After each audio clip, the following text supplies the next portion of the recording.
నమస్తే. ఎన్నో ఆధ్యాత్మిక కార్యక్రమాలు నిరంతరం ఛానల్‌లో ప్రసారం అవుతూనే ఉంటాయి. మనందరికీ సుపరిచితురాలు ఈ మధ్య కాలంలో దిన ఫలితాలతో ఛానల్‌లో చాలా మంచి రేటింగ్ వస్తుంది. చాలా మంచి నేమ్ వస్తుంది. మా అందరికీ చాలా సంతోషం. చాలా ఆప్తురాలని చెప్పొచ్చు. నాకు ముఖ్యంగా చాలా తక్కువ టైంలో బాగా క్లోజ్ అయిపోయారు రఘుప్రియ గారు. ఇక తనతో పాటు కొన్ని కార్యక్రమాలు చేయాలని ఇక నుంచి పండుగలకి సంబంధించి స్పెషల్స్ తనతో మాట్లాడే ప్రయత్నం చేపిస్తాను. ఇంకా మీకేమైనా డౌట్స్ ఉంటే ఖచ్చితంగా కామెంట్ బాక్స్‌లో తెలియచేయండి. లేదా రఘుప్రియ గారితో మీరు ఎలాంటి కార్యక్రమాలు చూడాలనుకుంటున్నారు? ఈ విషయాలన్నీ కూడా కామెంట్ బాక్స్‌లో తెలియచేయండి. తప్పకుండా దానికి సంబంధించిన ప్రోగ్రామ్స్ చేసే ప్రయత్నం చేస్తాను. నమస్తే అండి. నమస్తే అండి. ఎలా ఉన్నారు? చాలా రోజుల తర్వాత చాలా. ప్రోగ్రామ్ చేస్తున్నాము. అవును. ఈ మధ్య కాలంలో రెగ్యులర్‌గా వీడియోస్ చూస్తున్నాం గానీ, ఆ! మనం ఇంటరాక్ట్ ఫేస్ టు అవ్వడం ఫేస్ అవ్వట్లేదు. అవును. యెస్. సో, కాలభైరవుని అష్టమి హ్మ్. ఏమిటి? దాని ప్రాముఖ్యత ఏమిటి? ఎప్పుడు వస్తోంది? హ్మ్. దానికి సంబంధించి చెప్పండి. తప్పకుండా. అంటే అందరికి కాలభైరవుడు అంటే తెలుసు కానీ, ఏంటి అసలు దాని ఆయన విశిష్టత ఏంటి? పుట్టుపూర్వత్రాలు తెలీదు. పుట్టుపూర్వోత్తరాలేంటి? అసలు ఎలా ఆవిర్భవించాడు? హ్మ్. ఏ రోజు మనం ఆయన పండగ చేసుకోవాలి అంటే, మార్గశిర మాసంలో వచ్చే అష్టమి, బహుళ అష్టమి రోజు. అంటే మనకి ఈ డిసెంబర్‌లో 2024 డిసెంబరు 23 తారీఖు మనకి వస్తుందా? కాలభైరవాష్టమి ఓకే. వస్తుంది. ఓకే. అసలు సోమవారం వస్తుంది. సోమవారం.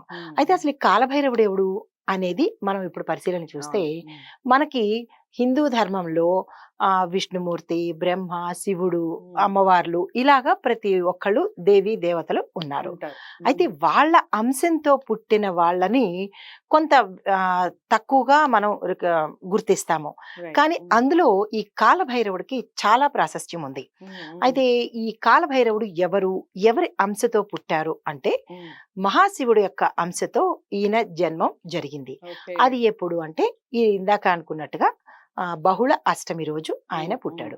అయితే ఆయన ఆవిర్భావం ఏ సందర్భంలో జరిగింది అంటే గనక, దీనికి ఒక చిన్న కథ ఉంది. చెప్పండి.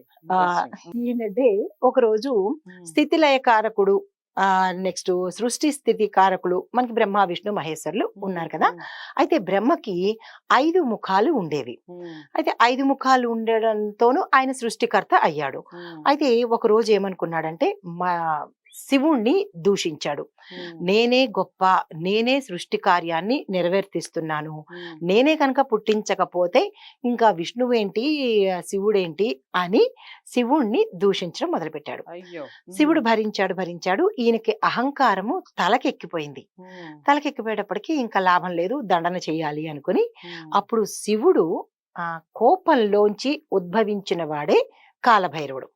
ఆయన్ని సృష్టించి చెప్తాడనమాట, శిరస్సు ఖండించు అని చెప్తాడు. సో మనకి ఈశ్వరుని అంశ అనే చెప్పుకోవచ్చు. కాలభైరవుడు ఈశ్వరుడి అంశే, ఈశ్వరుడి అవతారము, ఈశ్వరుడి అంశ కూడా ఆయన. అయితే వెంటనే ఆజ్ఞ మేరకు, శివుడి ఆజ్ఞ మేరకు వెళ్ళాడు. ఆయన ఒక తలకాయని తీసేశాడు. అదే మనకి బ్రహ్మకపాలం అని అక్కడికి వెళ్లి పడింది ఆ తలకాయ. అది మనకి పురాణాల్లో ఒక ప్రస్తావనగా వస్తూ ఉంటుంది అనమాట. అయితే దానికి నాంది ఈ కథ అనమాట. అయితే ఎప్పుడైతే ఈయన కాలభైరవుడు వెళ్లి బ్రహ్మని హత్య చేశాడో, బ్రహ్మణ హత్య పాతకము, ఆ పాపము ఈ కాలభైరవుడికి వస్తుంది అనమాట.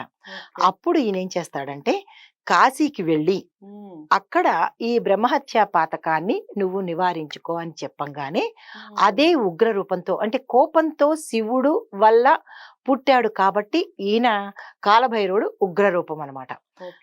ఆ ఉగ్ర రూపం ఎలా ఉంటుంది? ఎప్పుడు కోపంగానే ఉంటారు. ఎప్పుడు కోపంగానే ఉంటాడు. సో ఇప్పటి నుంచి కోపంగా ఉన్న వాళ్ళందరినీ కాలభైరవుడు మంచి వాళ్ళని మనం చాలా సినిమాల్లో కూడా చూస్తుంటాం కదా, భైరవ అనంగానే ఉగ్ర రూపంతో వచ్చేస్తూ ఉంటారు. ఏదో సినిమా గుర్తొస్తుంది. అవును.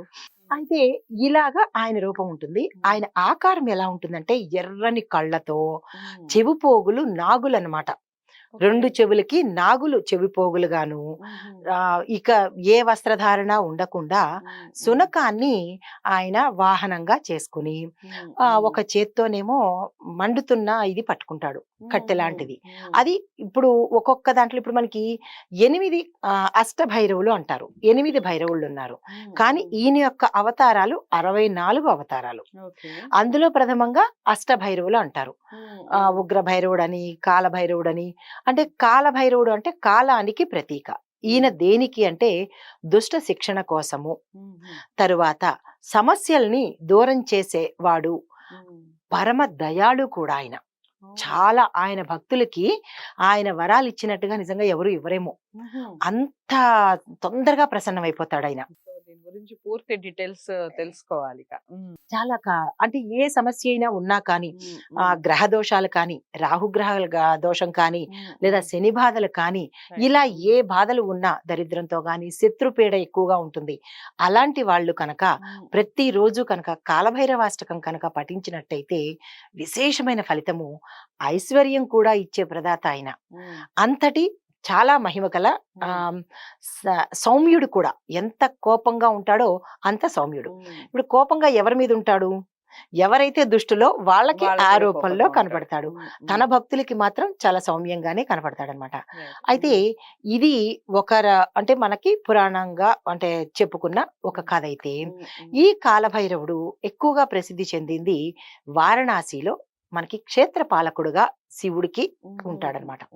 అది ఎక్కడైతే శైవ క్షేత్రాలు ఉన్నాయో, శివుడు ఆలయాలు ఉన్నాయో, అక్కడ కాలభైరవుడు క్షేత్రపాలకుడుగా ఉంటాడు. కానీ వారణాసిలో ఉండేది కాలభైరవుడు, ఉగ్ర కాలభైరవుడు అనమాట. అక్కడ తప్పనిసరిగా ఆయనే మొత్తం అంతా చూసుకునే ఇది అనమాట. అయితే మిగతా క్షేత్రాల్లో, శివాలయాల్లో, దేవాలయాల్లో ప్రతి కాలభైరవుడు అనేది ఉంటుంది. అయితే అక్కడికి వెళ్ళి చాలా మంది ఏం చేస్తారంటే చెప్పరు. కానీ శివుడు ఏమని చెప్పాడంటే, నా దగ్గరికి వచ్చే భక్తుల యొక్క లిస్టు నీ దగ్గరికి వచ్చి అటెండెన్స్ అంటామే మనం, అలాగ నీ దగ్గరికి వచ్చి చెప్పుకుంటేనే నా దగ్గరికి నన్ను దర్శనం చేసుకున్న ఫలితం దక్కుతుంది అని ఆయన వరం ఇచ్చాడు. ఎందుకంటే ఆయన చెప్పిన ఆజ్ఞ చేశాడు కదా, అందుకోసమని. చాలా బాగా చెప్పారు.